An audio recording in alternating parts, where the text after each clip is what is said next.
अक्टूबर 2015 CIA headquarters Virginia. John Brennan को दोस्तों एक अननोन नंबर से कॉल आती है। कॉल करने वाला कोई बच्चा मालूम होता है। इसने जॉन को बताया कि उसने CIA के सारे सिस्टम को हैक कर लिया है। ये कॉल दोस्तों एक प्रैंक कॉल माना जाता अगर ये कॉल एक आम इंसान को किया होता। लेकिन दोस्तों जॉन ब्रेनन उस वक्त दुनिया के सबसे पावरफुल इंटेलिजेंस एजेंसी CIA के डायरेक्टर थे, जिनको दोस्तों फोन करना तो दूर की बात, लेकिन उनका पर्सनल मोबाइल नंबर भी जानना एक बहुत बड़ी बात होती है। ये बात है दोस्तों उन दोनों बच्चों की जिन्होंने CIA के सारे सिस्टम को हैक करके अमेरिका जैसे सुपर पावर को बंदर का नाच नचवा दिया था। वो बच्चे दोस्तों आखिर कौन थे और उन्होंने क्यों और कैसे ये कारनामा किया। दोस्तों वीडियो को शुरुआत करने से पहले ऐसी ही और वीडियो के लिए इस चैनल को सब्सक्राइब कर दीजिए और इस वीडियो को लाइक कर दीजिए ताकि ऐसी ही इन्फॉर्मेटिव वीडियो मैं आप तक लाता रहूं। अब दोस्तों जब कॉलर से पूछा गया कि उनकी डिमांड क्या है, तो उन्होंने इसके जवाब में कहा दोस्तों कि अमेरिका मिडल ईस्ट यानी कि फलस्तीन में अपने वॉर कराने के दोस्तों हमले करना बंद कर दे और दुनिया को अमन और चैन से रहने दे। और दोस्तों उसकी फोन कॉल से पहले ही CIA को ये पता चल चुका था कि उनका कंप्यूटर यानी कि पूरा का पूरा सिस्टम हैक हो चुका है।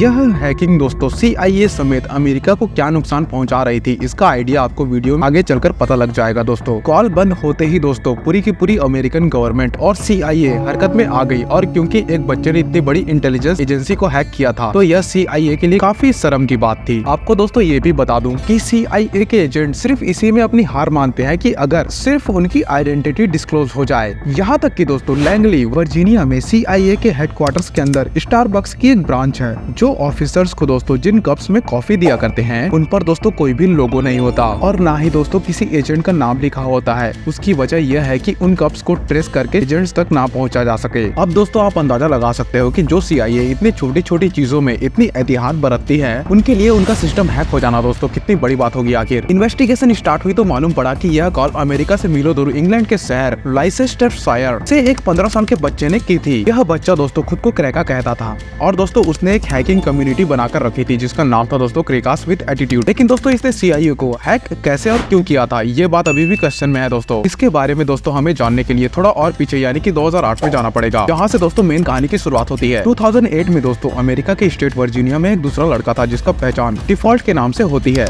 और दोस्तों यह लड़का वीडियो गेम्स का बहुत बड़ा शौकीन था। उसने वीडियो गेम्स में जीतने के लिए दोस्तों गेम्स की प्रोग्रामिंग में घुसकर कुछ चेंजेस करना शुरू कर दिया। वो ऑनलाइन गेम्स जैसे कि काउंटर स्ट्राइक को अपने हिसाब से तब्दील करता और दोस्तों उसके रूल्स को चेंज करके बड़ी आसानी से गेम को जीत जाता। यानी कि दोस्तों वह चीट्स बनाता था। वह दोस्तों सारी की सारी चीजों को अपने हिसाब से चलाने लगा और दोस्तों उसने ये सब चीज इंटरनेट से ही सीखा। डिफॉल्ट नामक इस बच्चे को यानी कि इस लड़के को इस सब की इंस्पिरेशन दोस्तों एनोनिमस नामक एक हैकिंग ग्रुप से मिला दोस्तों, जो कि 2008 में काफी ज्यादा फेमस था। एनोनिमस ग्रुप उस वक्त अक्सर न्यूज की हेडलाइन बना देता था। ये ग्रुप दोस्तों अपनी आवाज को उठाने के लिए बड़ी बड़ी वेबसाइट्स को हैक कर लेता था और उन पर दोस्तों अपनी मर्जी का मैसेज लिख देता था। यह सब देखकर दोस्तों डिफॉल्ट एनोनिमस से काफी इम्प्रेस हुआ और फिर उसने भी हैकिंग की दुनिया में कदम बढ़ाना शुरू कर दिया। डिफॉल्ट ने दोस्तों आहिस्ता आहिस्ता छोटी मोटी वेबसाइट हैक करना शुरू कर दिया, लेकिन वह कुछ बड़ा करना चाहता था जिसके लिए उसको भी हैकिंग ग्रुप की जरूरत थी। लिहाजा डिफॉल्ट एनोनसेक नाम की एक हैकिंग ग्रुप में शामिल हो गया। यह ग्रुप दोस्तों पहले भी बहुत सारी वेबसाइट्स को हैक कर चुका था, लेकिन दोस्तों ये हैकिंग ज्यादातर पॉलिटिकल पर्पस के लिए की जाती थी। यह ग्रुप दोस्तों बॉटनेट का इस्तेमाल किया करता था, यानी कि वह इंटरनेट पर वायरस बनाकर फैलाते थे और दोस्तों जिससे कंप्यूटर में वायरस चला जाता था और दोस्तों जिस भी कंप्यूटर में ये वायरस जाता वो उस ग्रुप से हैक हो जाता। वो जितने भी कंप्यूटर्स दोस्तों जिनमें वायरस होते हैं कि दोस्तों कंप्यूटर के इस पूरे नेटवर्क को बॉटनेट कहते हैं, क्योंकि दोस्तों एनोनसेक का मेंबर होने की वजह से डिफॉल्ट के पास भी इस बॉटनेट का एक्सेस था। और दोस्तों उसने देखा कि इस बॉटनेट में एक कंप्यूटर ऐसा है जो कि दोस्तों कनाडा के एक मेडिकल कॉलेज का था। डिफॉल्ट ने दोस्तों उस कंप्यूटर पर थोड़ी सी मेहनत की और दोस्तों उस कॉलेज की फाइनेंशियल रिकॉर्ड्स तक अपनी हाथ फैला दिए। उसने देखा दोस्तों कि स्कूल ने $9 मिलियन से भी ज्यादा रकम स्टूडेंट्स से अभी वसूल करनी थी और ये सारे के सारे रिकॉर्ड्स अब डिफॉल्ट के पास आ चुके थे, जो कि दोस्तों उसने कॉलेज के कंप्यूटर से डिलीट कर दिए। डिफॉल्ट की पहली हैकिंग दोस्तों कामयाब हो चुकी थी। इसकी वजह से मेडिकल कॉलेज का सारा नियम यानी कि दोस्तों उसकी पूरी अर्थव्यवस्था बिगड़ चुकी थी। अब दोस्तों ये पहली हैकिंग उसने शरारत से की थी, लेकिन दोस्तों अगली हैकिंग गुस्से में 2014 में दोस्तों डेनमार्क की गवर्नमेंट ने एक शर्मनाक लॉ पास किया जिसके मुताबिक जानवरों के साथ ज्यादती की जा सकती है। ये खबर दोस्तों पूरे के पूरे दुनिया में यानी कि पूरे वर्ल्ड में एनिमल राइट एक्टिविस्ट को बहुत बुरी लगी। डिफॉल्ट के पास खुद भी एक कुत्ता था जिसको वह बहुत प्यार किया करता था। लिहाजा डिफॉल्ट ने गुस्से में आकर अपने ग्रुप के साथ मिलकर डेनमार्क की ऑफिशियल वेबसाइट को हैक किया और उस पर बड़ा बड़ा लिख दिया कि क्या आपकी सरकार जानवरों से ज्यादती की इजाजत देती है। ना सिर्फ इतना बल्कि डिफॉल्ट ने बॉटनेट का इस्तेमाल करके इस लॉ को फेवर में जितनी भी वेबसाइट बनाई गई थी उन सभी पर अटैक करके उन सभी को भी बंद करवा दिया। डेनमार्क की ऑफिशियल वेबसाइट हैक होने की वजह से यह बात फैल गई और पूरी दुनिया में डेनमार्क के इस कदम की बहुत अच्छी तरीके से मरम्मत की गई और दोस्तों पूरी की पूरी दुनिया डेनमार्क को बहुत भला बुरा कहने लगी। आखिरकार दोस्तों डेनमार्क की सरकार यह प्रेशर बर्दाश्त नहीं कर पाई और दोस्तों अगले ही साल उनको यह फैसला अपना वापस लेना पड़ गया। डिफॉल्ट दोस्तों अपने मकसद में पहली बार कामयाब हो चुका था, पर दोस्तों लोग इसका क्रेडिट एनोनिमस ग्रुप को देने लगे क्योंकि दोस्तों उस वक्त यही हैकिंग ग्रुप हेडलाइन बनाया करता था। और दोस्तों यह बात डिफॉल्ट को बिल्कुल भी पसंद नहीं आई क्योंकि इतना बड़ा कारनामा किया उसने और इसका क्रेडिट किसी और को मिल रहा है। लेकिन दोस्तों उसने कभी हिम्मत नहीं हारी और अपना काम बहुत अच्छी तरीके से जारी रखा। दूसरे हैकर्स की तरह दोस्तों डिफॉल्ट भी अपनी आइडेंटिटी डिस्क्लोज नहीं किया करता था। उसको मालूम था दोस्तों कि हैकिंग की वजह से कभी वह ट्रेस हो गया तो इसका अंजाम काफी ज्यादा भयानक हो सकता है। वह नॉर्मली दोस्तों अपने घर की वाईफाई इस्तेमाल नहीं करता था, बल्कि दोस्तों उसने एक सैटेलाइट कनेक्शन खरीद के रखा था जिसको दोस्तों उसने अपने घर से काफी ज्यादा दूर इंस्टॉल करके रखा था। वहाँ से दोस्तों अपने घर तक एक प्राइवेट नेटवर्क के जरिए वह इंटरनेट इस्तेमाल किया करता था। उसका कंप्यूटर भी काफी सिक्योर था, यहाँ तक कि इस सिक्योरिटी की वजह से उसका कंप्यूटर ऑन होने में 30 मिनट लगा देता था। लेकिन दोस्तों अपनी प्राइवेसी की खातिर उसको इतना इंतजार करना उसके लिए कोई इतना बड़ा मसला नहीं था। खैर दोस्तों अभी तक आपने मात्र इस कहानी के दो कैरेक्टर के बारे में जाना। एक है क्रैका जो इंग्लैंड में रहता है और दूसरा डिफॉल्ट जो यूएस में रहता है। और दोस्तों 2013 से पहले ये एक दूसरे को नहीं जानते थे, पर दोस्तों एक वाकया हुआ जिसकी वजह से ये दोनों एक हो गए। Edward Joseph Snowden national security agency में दोस्तों as a computer intelligence consultant थे। एक अमेरिकन गवर्नमेंट प्रोजेक्ट पर काम करते समय इसको ये मालूम पड़ा कि CIA हर इंटरनेट यूजर का डाटा और उसकी प्राइवेट इन्फॉर्मेशन अपने पास रखती है और अपने मकसद के लिए उसको यूज करती है। देख रहे हैं दोस्तों, अब थोड़ा प्राइवेसी थोड़ा मेंटेन रखो, नहीं तो तुम्हारी भी इन्फॉर्मेशन रिलीज हो सकती है।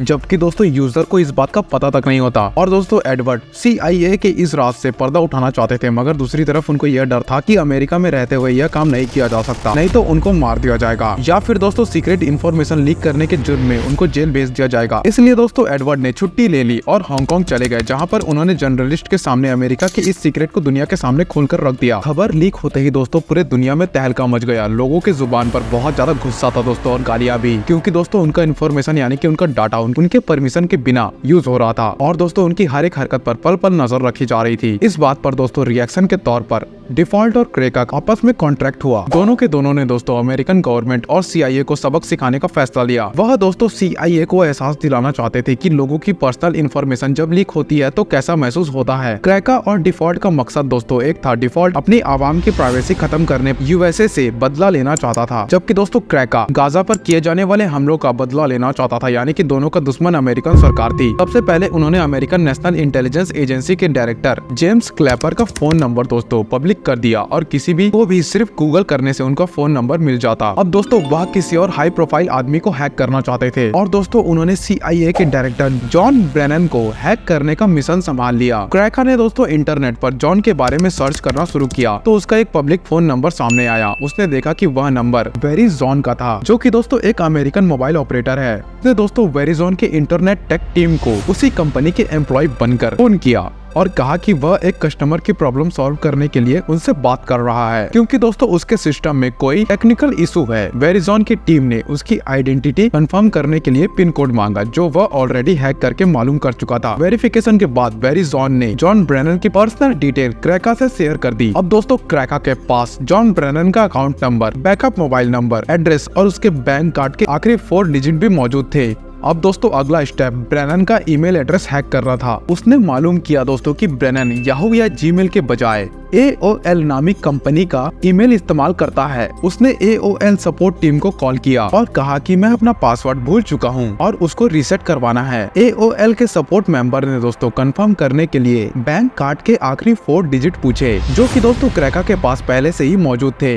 इस तरह दोस्तों क्रैका ने फौरन उसके ईमेल एड्रेस का एक्सेस पा लिया। अब दोस्तों CIA के डायरेक्टर का पर्सनल ईमेल अकाउंट क्रैका के पास आ गया था। उसने जॉन ब्रेनन का प्राइवेट ईमेल खोला जिसमें सारे इंपॉर्टेंट और टॉप सीक्रेट डॉक्यूमेंट मौजूद मौजूद थे। दूसरे CIA ऑफिसर का डाटा, उनके सोशल सिक्योरिटी नंबर और गवर्नमेंट से मिलने वाली इंस्ट्रक्शन। तब तक दोस्तों ब्रेनन को भी खबर हो चुकी थी कि उसका ईमेल अकाउंट हैक हो चुका है और फौरन उसने अपना अकाउंट ब्लॉक करवा दिया, यानी कि दोस्तों बंद करवा दिया। मगर दोस्तों अब काफी देर हो चुकी थी क्योंकि क्रैकर ने यह सारा डाटा अपने पास डाउनलोड करके रख लिया था। क्रैकर ने एक एक करके सारे ऑफिशियल डॉक्यूमेंट पब्लिश करने शुरू कर दिए, जिसकी वजह से दोस्तों पूरे के पूरे अमेरिका में एक कोहराम मच गया। पूरे के पूरे दुनिया में दोस्तों CIA की बदनामी हो रही थी। अब उनके लिए हैकर को पकड़ना बहुत बड़ी मजबूरी बन चुकी थी और दोस्तों वह हर हाल में जल्द से जल्द उनको पकड़ना चाहते थे, लेकिन वह कोई भी सुराग हासिल नहीं कर पा रहे थे। जॉन ब्रेनन को फोन करने के कुछ दिनों के बाद क्रैकर डिपार्टमेंट ऑफ जस्टिस के 9,000 जबकि FBI के 20,000 एजेंट की पर्सनल इंफॉर्मेशन सोशल मीडिया पर शेयर कर दी। यह सब कुछ करने के बाद क्रैकर आराम से अपनी जिंदगी गुजार रहा था। वह समझता था कि शायद उसे पकड़ना नामुमकिन है, लेकिन दूसरी तरफ डिफॉल्ट, जो कि दोस्तों US का ही रेसिडेंस था, वह दोस्तों अब बहुत ज्यादा परेशान रहने लगा था। उसे डर था कि अगर वह पकड़ा गया तो उसकी स्यामत आने वाली है। शायद दोस्तों वो कभी पकड़े भी नहीं जाते अगर डिफॉल्ट की वजह से यह गलती ना होती। उसने दोस्तों नशे की हालत में अपने ही दोस्त को बता दिया कि CIA को हैक करने के पीछे उसी का हाथ था